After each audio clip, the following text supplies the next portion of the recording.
In today's video, I'm going to teach you how to add an image to a gallery view in Notion. This is a simple process, but once you understand how it works, it makes your pages look much more visual and organized. Let's start from your Notion page.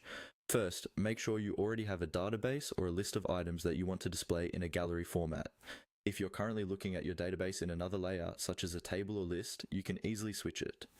Click into the database area, then in the View options, begin by typing the / and the word Gallery. Notion will suggest creating or switching to a gallery view. Select the gallery view option so that your items are now displayed as cards. Once your content is in gallery view, each entry in your database will appear as its own card.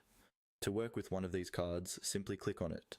This opens the full page associated with that card, where you can add more content and, of course, your image. With the page open, click into the main content area where you would normally type text. Here, you'll be using another simple Notion command. Type a / again, followed by the word image. As you type, Notion will show you an image block option. Select that option to insert an image block into your page.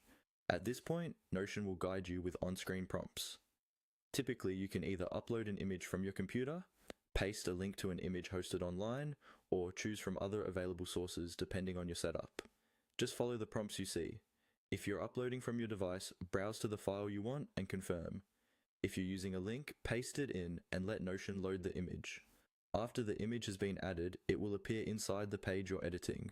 For many gallery views, Notion will automatically use the first image on the page as the card cover. If it doesn't update right away, you can hover over the card back in the gallery view and adjust the cover manually using the card's cover settings. That's all there is to it.